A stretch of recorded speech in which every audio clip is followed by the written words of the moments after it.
Hello everyone, I am Tanya, a narrative designer at Dibidos Games, and I'm very happy to be with you all today. Hope you were having fun up until now.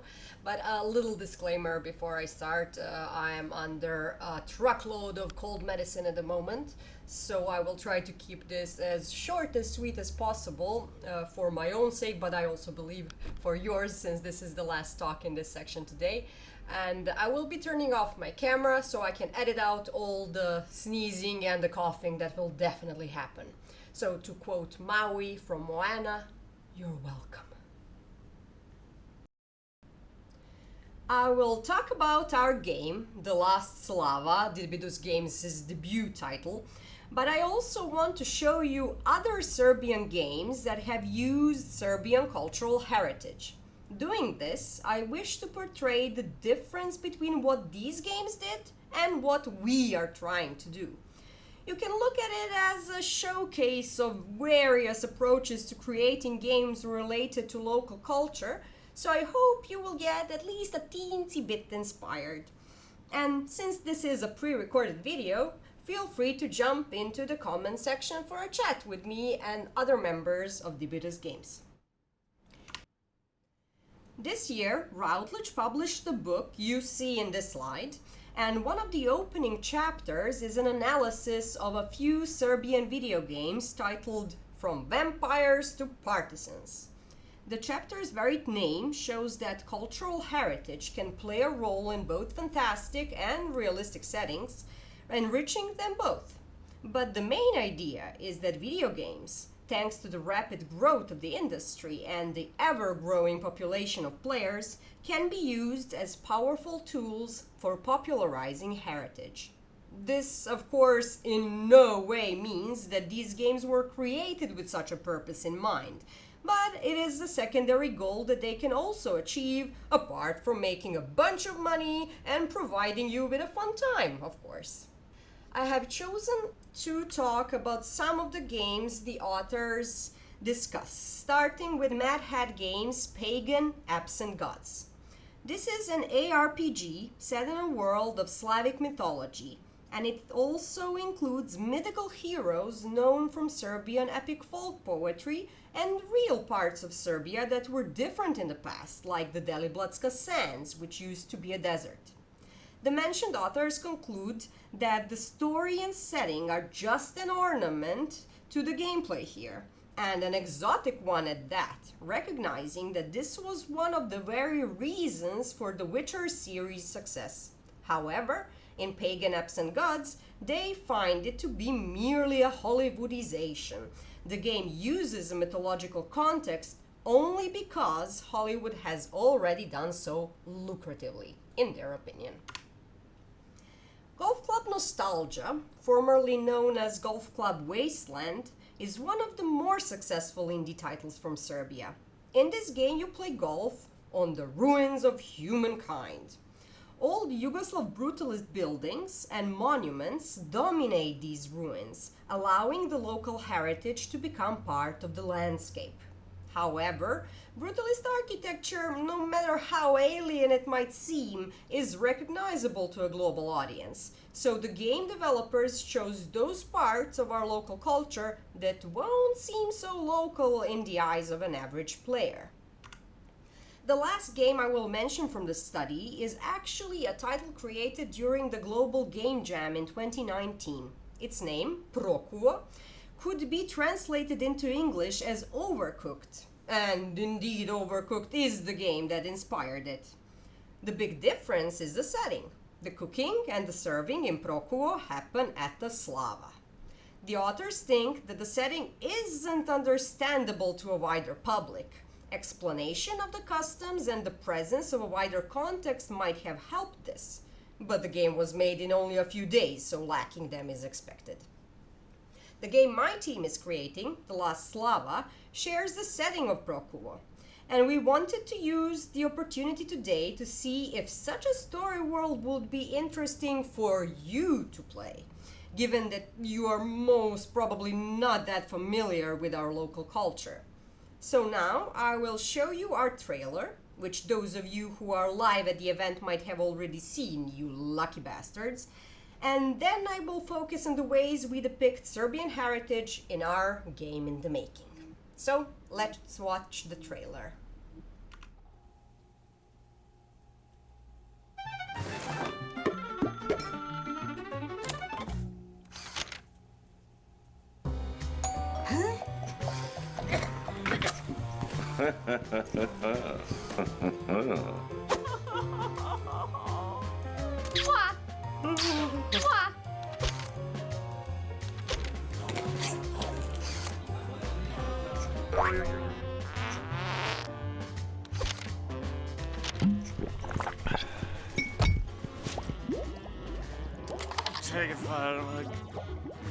Oh, bravo. Idealni uslovi, nadajmo se da će u ovoj prijatnoj majskoj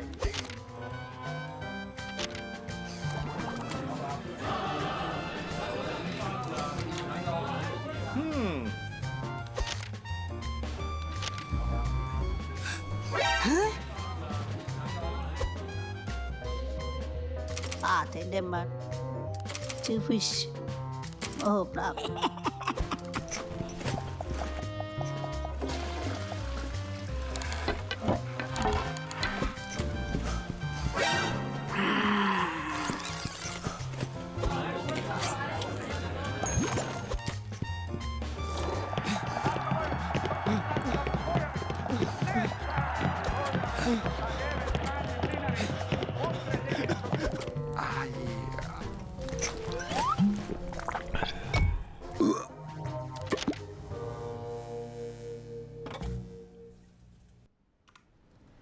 Imagine what the hell is a Slava must be the very first question in the mind of anyone not acquainted with the Balkans or born there when they see our vaguely ominous title. It is then necessary for me to start by explaining what a Slava actually is. Slava is a pretty unique custom, both in terms of regional identity and religion, dedicated to a patron saint of a household who was formerly a Slavic pagan god. It is passed down through generations from father to son. Basically, it's a party you throw once a year for your friends and family, but with cultural and religious undertones. Its uniqueness comes from the fact that these undertones exist only within the Serbian people. Religion tends to be sidelined by tradition, however. In practice, one would likely celebrate a Slava without necessarily being religious. Now that I've given you this sacrilegious crash course in Serbian tradition and a small bit of our history, the question becomes, how does this connect to our game? The fact is that we won't be examining Slava's traditional roots, but rather using Serbian culture to help you discover just how universal the human experience truly is. The purpose of Slava in our game is similar to the purpose of any set-piece dinner party in an Agatha Christie novel. In the beginning, everything is about the Slava, but the focus on the plot quickly changes to other matters. By making the celebration larger than life, with several hundred guests, we want to underline the departure from tradition. Our idea is to focus more on the social and ironic elements of these celebrations today than on any religious implications they might hold, thus mirroring reality of our society. Nominally, these celebrations are about patron saints, but in reality, they are much more about the eating and the drinking and who can throw the best party. It is also worth mentioning that we see no point in applying bitter societal criticism that might hold relevance for Serbian audiences but falls flat for the wider public. Rather, we intend to bring to the fore comedic elements that are universal, dysfunctional family relationships, the parody and satire inherently connected to them, and invite you to a loving laugh. You will be attending the Slava as Prota, the protagonist, a distant relative of the host family born and raised abroad. Serbian culture and references are more like campfire stories for him than anything real or lived, which is what he intends to rectify by taking the journey to Serbia to attend the Slava. Prota is so clueless that he doesn't know the very first thing about the Slava, that he is supposed to bring a small gift for the host. At the beginning of the game, he will be tasked with coming up with a gift on the spot and then trying to present it like it's not stolen or, honestly, a piece of crap. Our intention here is clear. The players themselves will presumably not know a lot about Slava and feel equally lost as Prota. This will helpfully be a point of identification with the player and open the door for the shenanigans to come. To this end, we are considering developing a light in-game education system, think botanical as card rewards. So, what will this game be about? Just eating and drinking during a family get-together? Well, not quite. During his early explorations of the house and getting acquainted with other guests, Prota will find the atmosphere to be a little tense, with old-fashioned written death threats and evidence of tampering left around the rooms. This culminates when the obscenely rich host of the Slava falls unconscious headfirst into a salad bowl during the appetizer. Prota strongly suspects that the host didn't just eat something bad, but was deliberately poisoned. For everyone else, this seems like Slava as usual, while you decide to get to the bottom of what happened and solve this attempted murder mystery. The Last Slava is a narrative puzzle adventure game with a mischievous and humorous twist. It combines the chaotic mechanics of Neighbors from Hell with the witty dialogue of Monkey Island. In other words, it's a game about exploring a world full of secrets, sneaky characters, and absurd challenges where every interaction can be a puzzle in itself. It is part strategy, part comedy, and part mystery, all wrapped in a single experience. Now let's look at how the game works. The core loop in The Last Slava is simple. You observe NPCs, figure out their routines, and interact with the environment to disrupt them. Unlike classic puzzle loops, here every NPC has their own quirks, making each interaction part of a larger narrative web. Players explore rooms, watch NPCs' behaviors, and decide when and how to intervene, similarly to Neighbors from Hell. Success depends on careful observation, experimentation, and clever timing in a loop that is familiar but deeper and richer than a simple trick the NPC loop puzzle. Unlike the Neighbors from Hell, though, this happens in a narrative-driven game. For example, in order to gain entry to a new location, you need to steal Grandma's precious hibiscus. You can do this only if you pay attention to the narrative cues that will help you lure her out of the kitchen. Let's see what that looks like in game.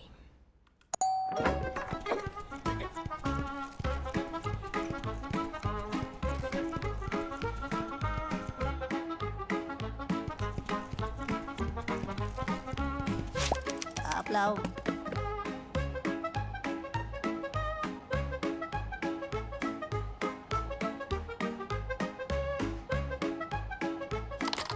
WLG25 Oh, crap.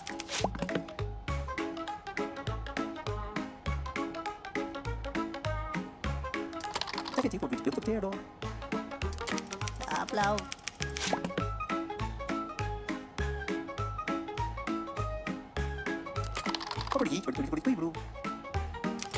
Tatnulog. Oh, crap. Upload. Oh, taxi. Oh, crap. Oh, sinner. Upload. Oh.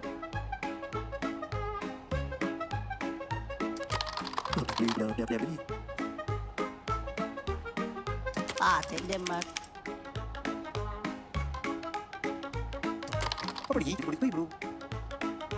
Upload. Oh, crap.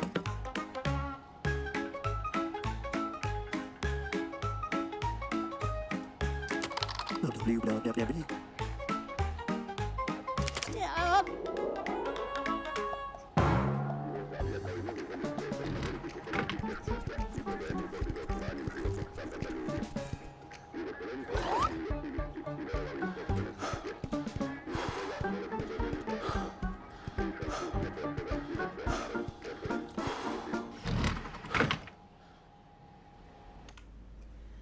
What makes The Last Slava go some layers deeper than Neighbors from Hell are two more things other than the narrative.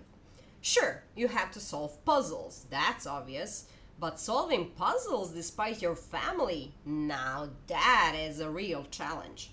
Some relatives may not want you in the kitchen, and others won't let you leave their bedroom. You will need to figure this out to disrupt their pesky loops. And you also have to survive the eating and drinking. As you've seen, food and drinks are quintessential part of every Slava. Each dish or beverage on the table can have a positive or a negative effect on your character. Using them cleverly can help you progress in the game. Let's start with the drinking. Every dialogue has two branches, the sober and the drunk variant. In most encounters, the sober branch contains useful information, while the drunk one is pure comedy. However, Grandpa is always drunk, and normally no one can understand his gibberish. But if you drink Grandpa's special brandy, it unlocks 1,000 years of wisdom and the ability to communicate with him directly. Talking to Grandpa while drunk is like a debate between Tesla and Edison. Brilliant, confusing, and full of surprises. Now that you're tipsy, let's talk about the food mechanics. Once your character gets hammered, you need to sober up, and the fastest way to do that is by consuming food. But food isn't just a simple cure, it often comes with surprising effects. Take Grandma's homemade spinach as an example. Just like Popeye, one bite and your character's muscles swell with unstoppable strength, letting you lift objects that were impossible to lift before. By applying magical realism to these mechanics, we wanted to parody the stereotypes connected to food and drinks in Serbian culture. Finally, let's look at one of the mini-games in The Last Slava. This is the Slava greeting simulator. In Serbian culture, greeting guests with 3 kisses on the cheeks is an important tradition. It shows respect and warmth, especially to relatives and first-time acquaintances. Things can, however, quickly get messy, especially in crowded rooms where alcohol is involved. People often end up moving their heads in the same direction, losing count, and almost everyone has childhood stories about that one aunt kissing them on the lips. In the game, you need to time all 3 kisses perfectly while avoiding the mouth, the moles, the weird hair, or even food on people's faces. Picture a close-up, something like out of SpongeBob, but within a hilarious and chaotic kissing minigame. How well you complete the simulator will also affect your relationship with the character. Some might even appreciate you missing a spot. When it comes to the music and art direction, we once again wanted to connect the local and the universally recognizable. For our soundtracks, we will use famous classical pieces but redo them with local instruments bringing the Balkan feel. This is something we are still working on, however, and I cannot show it to you yet. All the soundtracks you hear in the videos are placeholders for now. As for the art style, we have 2 specific inspirations. On the one hand, there is Tim Burton's filmography, especially the dark and twisted style from his puppet movies. We juxtapose this to the cheerful and colorful world of Bob Živković's illustrations, whose works are well known in Serbia. We combine the 2D characters and the 3D environment to show the best of both worlds. Finding our art style has been a journey in its own, so I want to share a bit of concept art footage that depicts it.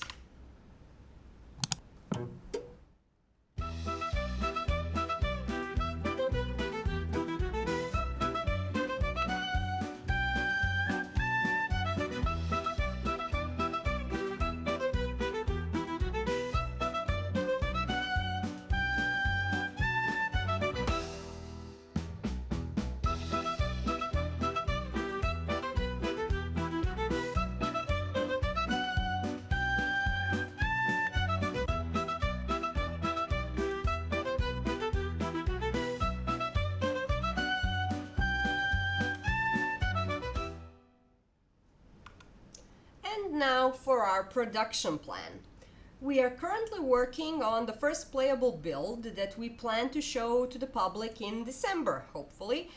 This is not a full Steam demo, but rather a much smaller scope of the game that we intend to use as a means of validation before moving on with production. In the demo, the only two NPCs Prota will encounter are Grandma Yugoslava and Grandpa Branimir, and he will get to explore a few rooms of an otherwise huge house. You can find all the bits and pieces of important info in the slide, but I don't want to bother you with that now. However, I cannot end this presentation without you meeting the team. Here is Dibidos Games, a 9-person nerdy bunch that loves games so much that they decided to take up the crazy task of creating one. We are all passionate about the last Slava, so much so that it's getting unhealthy.